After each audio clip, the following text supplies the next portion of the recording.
Election EVM को लेके, electronic voting machine को लेके जो नया मामला सामने आया है, मुंबई में एक एफआईआर रजिस्टर्ड हुई है। और अब उसके बाद जो सोशल मीडिया प्लेटफॉर्म एक्स, उसके जो सीईओ है एलन मस्क, उन्होंने जो एक क्वेश्चन रेज किया है, उन्होंने भी किया। उस पर आपका क्या कहना है? What you have to say about that, the recent देखिए, थिंग्स, द ऐसा है रीसेंट कि डेवलपमेंट? देखिए, सर। उसके बारे में तो आज मैं कुछ नहीं कहूंगा, बट आने वाले दिनों में जरूर टिप्पणी करूंगा। लेकिन ये जो मामला है जो महाराष्ट्र से उठा है, जहां 48 वोट से जो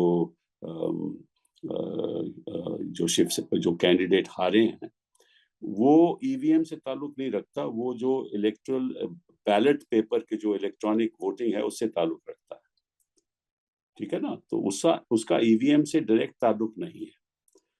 और वो जो बैलेट सिस्टम अभी उन्होंने कहा है, इलेक्ट्रॉनिक बैलेट सिस्टम, जिसके द्वारा जो वृद्ध लोग हैं वो 85 साल के ऊपर वो वोट भी कर सकते हैं, तो उससे लगभग हर असेंबली कंस्टिट्यूएंसी में लगभग अगर 1000 वोट या 1500 वोट हो, तो समझ लिए 10 असेंबली कंस्टिट्यूएंसी में कोई 10,000 वोट हो सकता है।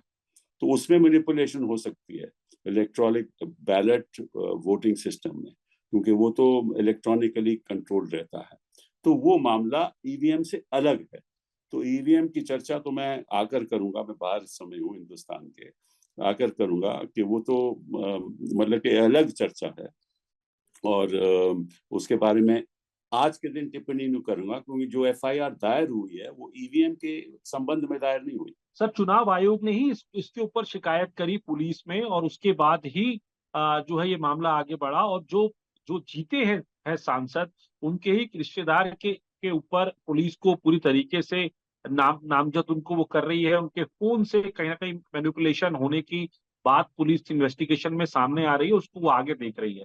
ये एक टेक्निकल इशू जरूर हो सकता है, लेकिन पूरे ओवरऑल प्रोसेस के ऊपर एक क्वेश्चन उठ रहा है, जिसमें पॉलिटिक्स अब बड़ी सामने आ गई।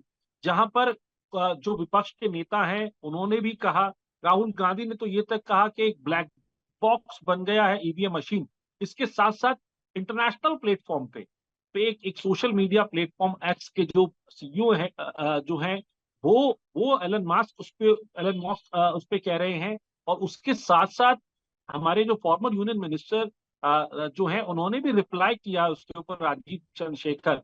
उनको उसको आप कैसे देखते हैं, इस पूरी पॉलिटिकल डेवलपमेंट को आफ्टर दैट? जब ऐसा है कि जब सुप्रीम कोर्ट ऑफ इंडिया ने कह दिया कि we must trust our machines and we must trust the Election Commission of India, जब सुप्रीम कोर्ट ही उन पे ट्रस्ट करती है, तो उसके बारे में मुझे टिप्पणी करने की जरूरत क्या है? क्योंकि अगर हम सरकार पे ही ट्रस्ट करने लगे, मशीनों पे ही ट्रस्ट करने लगे, तो फिर सब मशीन के द्वारा काम होना चाहिए। और कोर्ट्स हैं किसके लिए? अरे कोर्ट्स तो इसीलिए हैं कि अगर सरकार पे ही आपको ट्रस्ट करना है, तो आप छोड़ दीजिए, फैसले देने छोड़ दीजिए। तो इसके बारे में मैं ऐसा कैसा कहूंगा, ये बड़ा भारी मुद्दा है, इसके बारे में मैं बाद में टिप्पणी करूंगा। और जिस तरह से इलेक्शन कमीशन का रवैया रहा है पिछले 2014 के बाद, उसके बारे में भाई सभी विपक्षी दलों को गंभीरता से सोचना चाहिए कि क्या संवैधानिक संस्थाएं इस रवैये को अपनाकर क्या हमारे देश में फेयर एंड फ्री इलेक्शन हो सकता है। तो ये एक बहुत ही अलग मुद्दा है, इसमें ईवीएम की इश्यू भी शामिल है, इसमें इलेक्शन कमीशन के फैसले भी शामिल हैं, उसमें इलेक्शन कमीशन का रवैया भी शामिल है, इससे इलेक्शन कमीशन किस तरह से शेड्यूल करती है वो भी शामिल है।